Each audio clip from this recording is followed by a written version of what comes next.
What do I owe the? What do I owe the pleasure? What do I owe the pleasure? Last time we sleeping together, we wash your car for you. We wash your car. We wash your car with no shame in our hustle. When you got them getting it to that wash, and you know that tip gonna be good like this out there this coast. Y'all better stop wearing this slippery soap, man. Man, I ain't gonna lie. I've been holding a lot of shit in lately. Man, I just had like a 3.5 hour cry. The streets are buzzing after an unexpected move that no one saw coming. 50 Cent has released a series of recordings that reportedly caught Rick Ross completely off guard, sending visible waves of tension through the culture. This moment goes far beyond routine rivalry, signaling a calculated escalation that instantly grabbed attention behind the scenes. We break down how these high-impact clips surfaced, why their content sparked such intense reactions, and what insiders say it could mean moving forward. This wasn't just a random drop. It was a strategic play that shifted the balance overnight. And now, as the fallout begins, the pressure is rising fast, and the consequences are only just starting to take shape. New York, just like Mount Vernon, New York City, Mount Vernon, and Miami, all that is the same, bruh. Nobody wants to be near him. Nobody wants to touch what he touched, be where he at. You understand? It's crazy, bruh, how his fall from grace, which was never from grace, it's just like the devil just kicked him out of hell. Because he was never in nothing graceful and did anything graceful. You know what I'm saying? I don't care what you say about, okay, he did the music, he had the bad boy legacy and everything like that, man. But, you know, a few albums, a few people, you know, made to be famous, but they not here to tell their story. Black Rob, Biggie, Craig Mack. They not here to tell their story, bro. And now you got everybody telling his story. Yeah, and I know 50, he did a recent interview with US Weekly saying that the reason why rappers are quiet about, you know, Diddy's situation is because they've been to his parties and they don't know what got caught on tape. Bro, those people who was caught at Diddy party did not know that he had 250. For years, 50 Cent moved in silence, while others underestimated the long game he was playing. What many dismissed as routine rivalry after Rick Ross fired shots back in 2009 now looks very different in hindsight. This was never about emotional reactions. While Ross leaned into success, confidence, and visibility, 50 stayed disciplined, watching, calculating, and letting time do the heavy lifting. Those subtle online remarks about image and authenticity weren't random jabs. They were signals. And then, without warning, without rollout, and without explanation, the recording surfaced. The tone shifted instantly. Shock waves rippled through the industry, making one thing clear: this wasn't impulsive. It was deliberate, strategic, and designed to land at the exact moment it would cause the most impact. And the fallout is still unfolding. 250 tape recorders in that house that they took, that the feds found. So now with them finding all that and you being at a Diddy party, you know you may have done something that was caught on one of those tapes. You just better pray to God that they don't recognize you. Those people who know that they did something, no, they're not going to speak out. They're not going to say nothing. What part of the game is that? They are not going to come forward and tell on themselves. Nah, not at all. Ice Cube, he said it himself, bro. He said that Diddy's been targeted because of what he said about those folks and those people. Now, the people who was on those tapes may feel like Diddy might be targeting them. Because if he's asked about who is this, who is that, and he's under oath with the federal government, he got to tell them. He's not going to plead the fifth. Yeah, I know that got to be a terrible feeling, man. You know you did something wrong at Diddy party, and you hoping and praying that it's not caught on tape. But they don't think they did nothing wrong. That's their lifestyle. That's their lifestyle, bruh. I ask guys all the time, if two men lay down, how many homos get up? What you mean? I mean what I mean. The moment that tape surfaced, the atmosphere reportedly shifted across the industry. Observers say executives began scrambling behind closed doors, PR teams slipped into crisis mode, and voices connected to both Rick Ross and Diddy suddenly went quiet. This didn't feel like trash talk or a cheap provocation. It looked like a carefully timed power move, released when Ross appeared most comfortable. Caught in the middle of business, Ross initially seemed to brush it off as noise, until the reality of what had surfaced became clear. That's when the tone reportedly changed, from dismissal to urgency. And according to those watching closely, this wasn't the main event. It was the opening act. Many believe 50 Cent has been sitting on leverage for years, waiting patiently for the right moment. And now the question spreading through the culture is simple. If this was only the first reveal, what's still waiting in the shadows? I'm 100% factual, but it's somebody in this story of things that seems more reliable than others, Race, is what I'll say it, just to protect my sources. But this source informed me of who these A-list celebrities are on these tapes that are being allegedly auctioned off online and through the networks. And it's put me in a little bit of a bind because I like to be fully transparent with the audience. I want to say things, but I also realize from what I'm told, because again, I haven't seen them directly yet. I haven't, and I don't know if I want to. Race, I want your advice on that too. But the problem I have is just like, typically I want to report these things, but I got to be careful legally, ethically, morally as to what we report on here. Because as Ariel, the lawyer here, did admit, and I can attest based on the information I got from a separate, reliable source, people in these videos don't know they're being videotaped. That's a big issue, Race, right? Let's start out right there. If there are people on these tapes that don't know that they were being filmed, is that okay to talk about and to share? I have a big problem with that, as do you, Andy. And you tend to be an ethical guy, and you're taking the high ground here.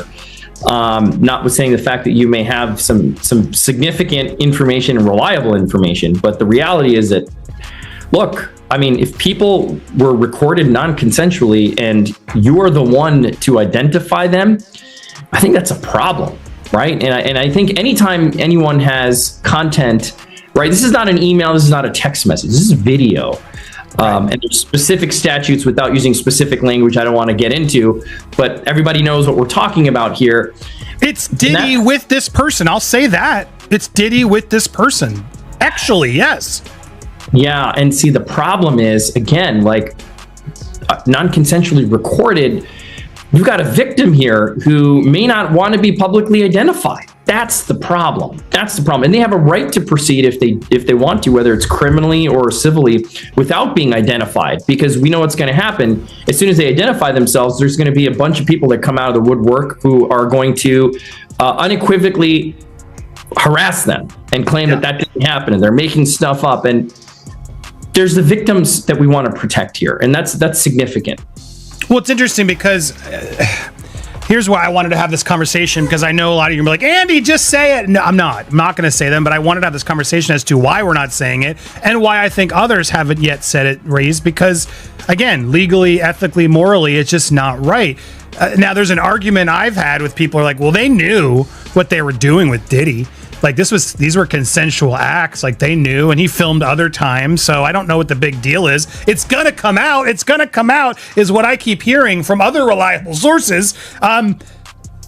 It may come out, but it's not gonna come out via me. That's just to warn you all, because I don't think it's wise for us to put out something like you just confirmed it without the consent of the other person in the video. Because again, from what I'm gathering based on some of these... Rick Ross publicly insisted he had no meaningful ties to certain figures are now being openly questioned, as the recordings released by 50 Cent appear to directly challenge that narrative. What surfaced reportedly links Ross to behind-the-scenes dealings connected to Diddy that seem to go far beyond brief or casual interactions, creating a level of exposure that's difficult to ignore. In the audio, Ross is heard speaking confidently about discrete arrangements involving emerging talent, suggesting this wasn't a one-off situation but part of a broader pattern. Industry voices are warning that material like this can carry serious consequences, which helps explain the intensity of the reaction. What many observers find most unsettling is how closely these clips mirror long-circulating rumors about Ross' early rise, presenting a version of events that sharply contrasts with the image he spent years carefully building. Baby oil that they took 1,000 bottles away from his house. If the government took 1,000 bottles of baby oil and somebody had things what appeared to be baby oil, and then you have to listen to the prosecutor. He said that they seized 1,000 bottles what allegedly to be baby oil. Allegedly to be baby oil. So that's telling people that it wasn't baby oil. And people think that that was baby oil, they out their mind. I don't believe it was baby oil. Yo, bro, when they went up in there, they knew what they was gonna find. They knew what was ever in that baby oil or that those bottles that appeared to be baby oil, they knew about that at first. You got to realize 9 times out of 10, that individual that got caught at the airport, that was supposed to be their carrier, told them what they was doing and what they had. I wouldn't put it past that he told them everything. So when they went up in there, they knew they had to take whatever was out there, and that thing that appeared to be baby oil, they took that. They got to test every last one of them. Let's see how much, let's see how many of those come back to be baby oil. Bro, listen to me. Costco don't sell that much baby oil. Where you know sell that much baby oil? Yeah, I don't know any store that sell that much baby oil. I know Costco, they came out and said that they don't even sell baby oil. My sentiments exactly. But you personally, right, what do you believe was in the baby oil? If you ever seen a massage parlor being raided and they walking out the people, do they take the massage oil with them when they go? No, they just walk out the people who are being arrested. A person getting arrested and the people being arrested in those brothel houses. Do they take out the stuff in the brothel houses? No, they don't. They take the individuals who are being arrested out the brothel houses. For them to take 1,000 bottles of baby oil, it's like that they did not leave one. They left people there, but they ain't leave not one bottle. Nobody needed no baby oil. So my whole thing about it is that there was something in that other than baby oil. That's why they took all the bottles. And 9 times out of 10, if I would give it a wild guess, it was, and like some of the people told me, it was probably that GHB. What's that? I think it's gamma hydrox.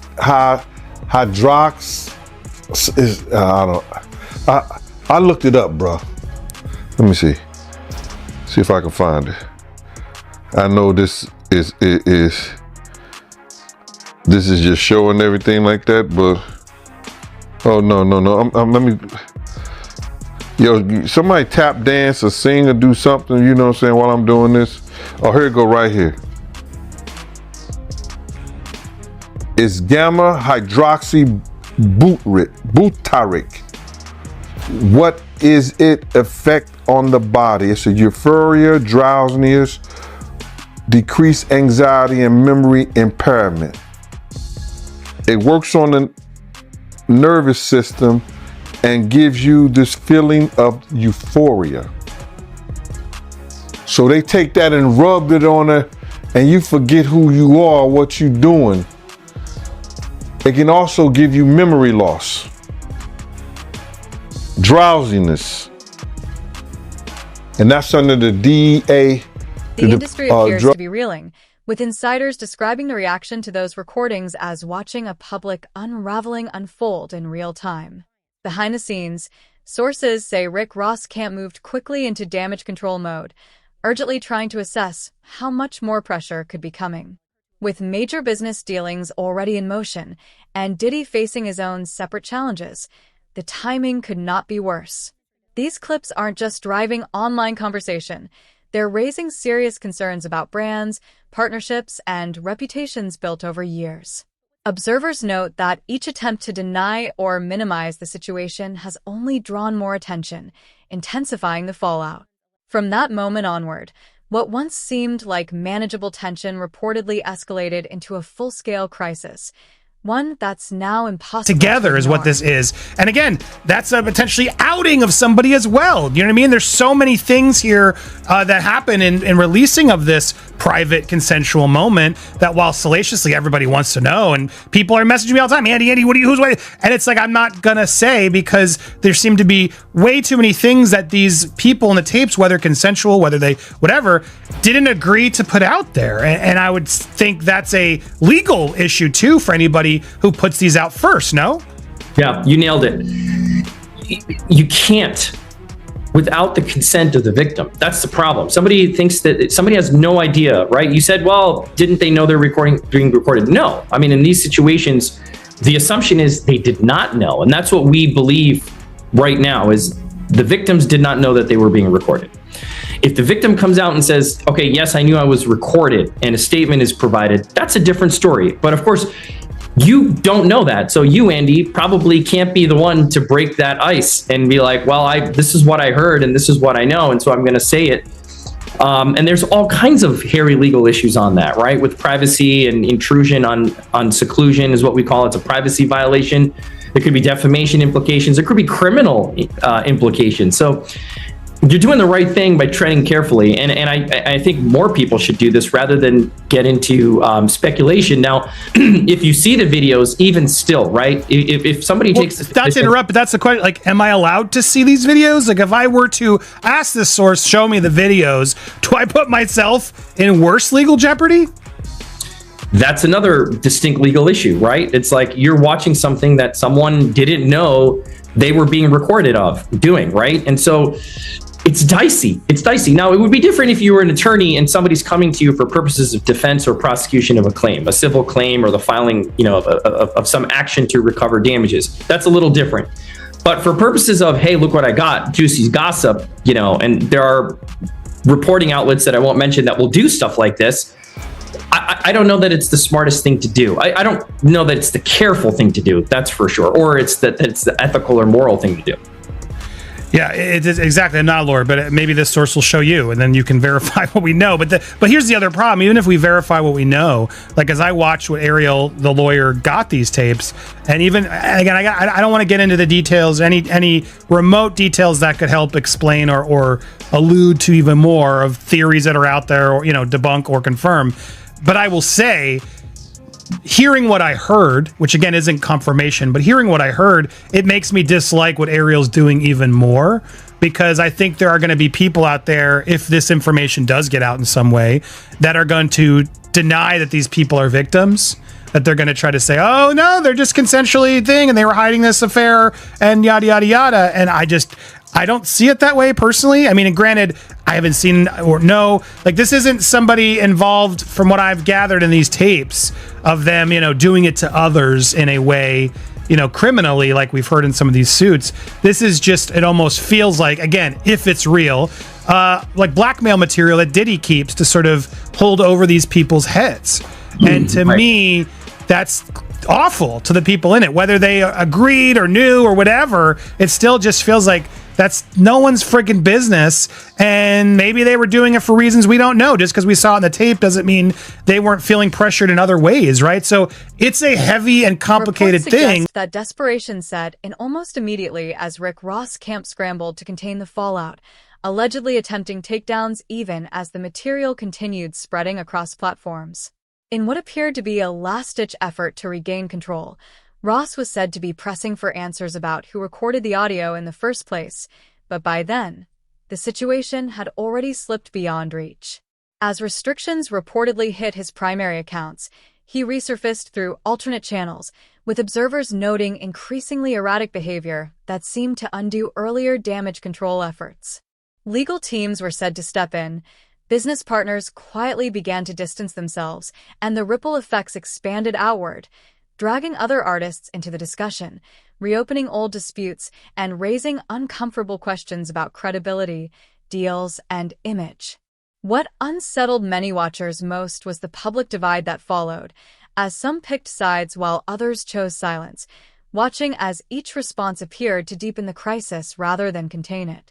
Instead of stabilizing, every move reportedly intensified the fallout, transforming a tense moment into a highly visible unraveling the industry couldn't ignore. Yeah, I 100% agree. Like, let's let this play out in the legal realm. If you ever get Ariel on your show, I'd love to talk with her and have this conversation if she's willing to do it publicly, because I still don't understand what her role is in all this. And I've heard at times broker, I've heard at times advocate for victim.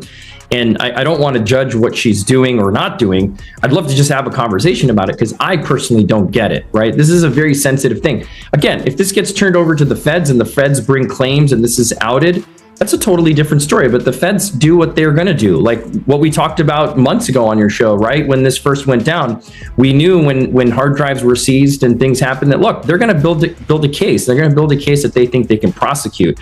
It's not for us to speculate what's there or what's not. But to say, you have tangible evidence of something on camera that you've seen and that it's being sold in order to protect someone, to avoid being publicly named, which is what even the lawyers are now admitting. It all feels really dirty and shady, man. The only person that makes sense that could buy this is the victim, right?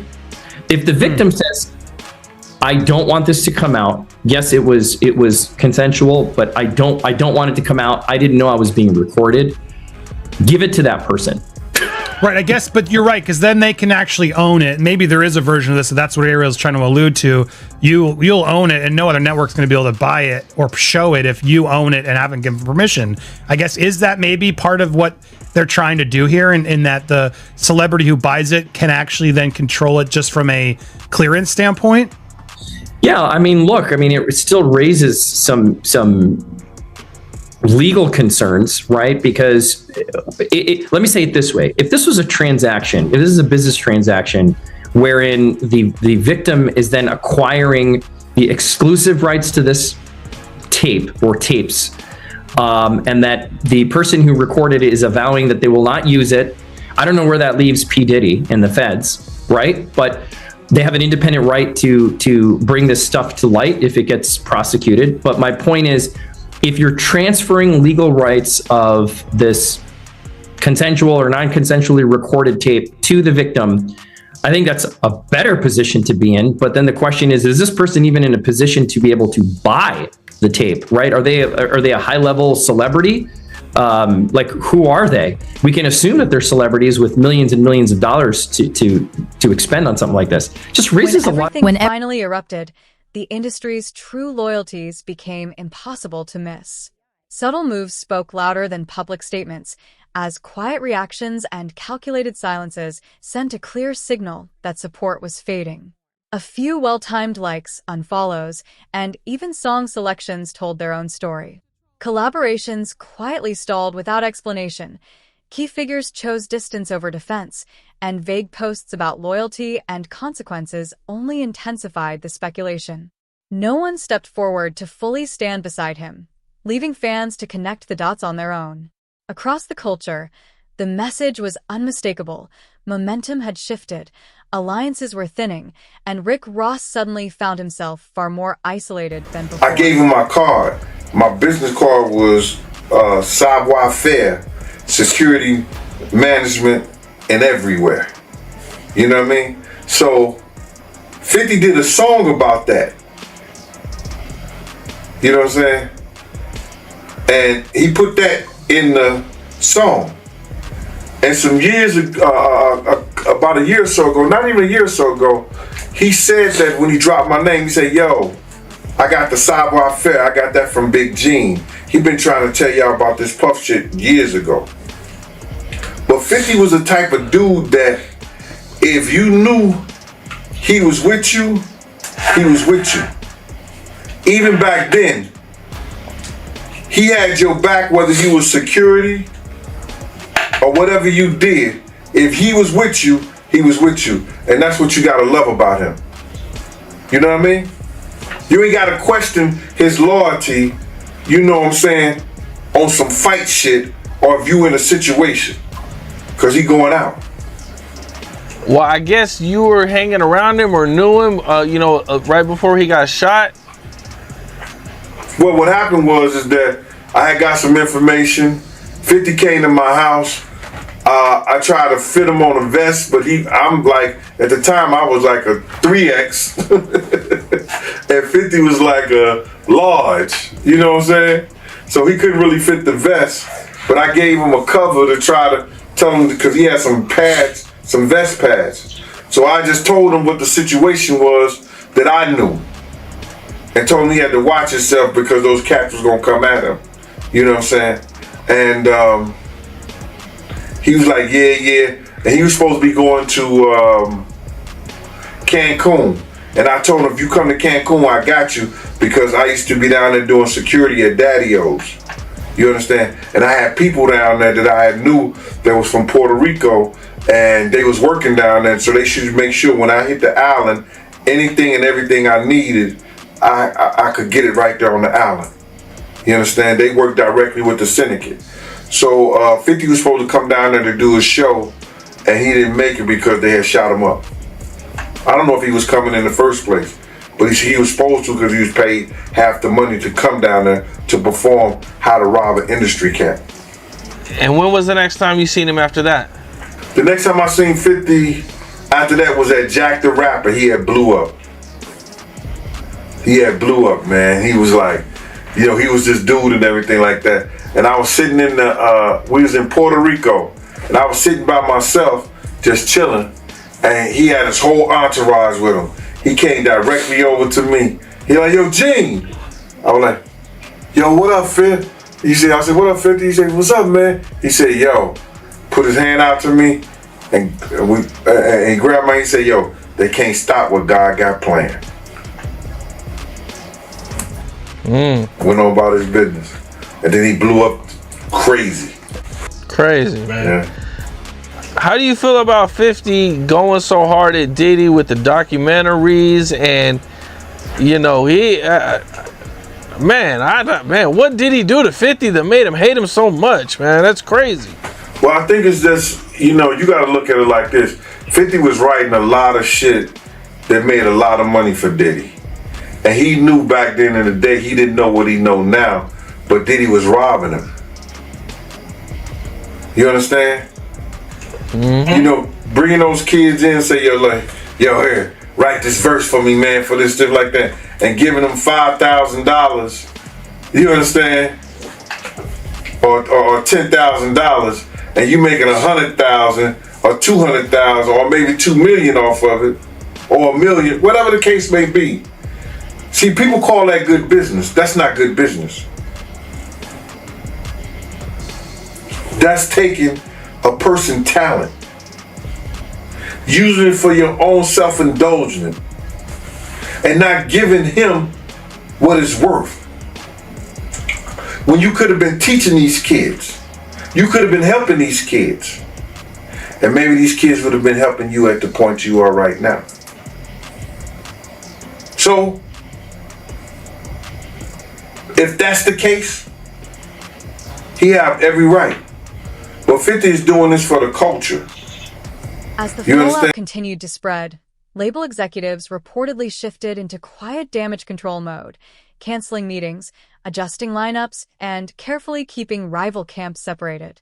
Studios avoided scheduling overlap, festivals reshuffled sets, and it became clear this situation had moved beyond personal disputes. This was now strictly business.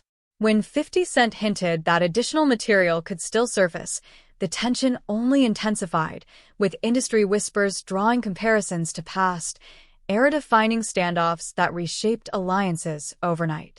Observers say the uncertainty alone was enough to put the entire culture on edge, waiting to see what might come next.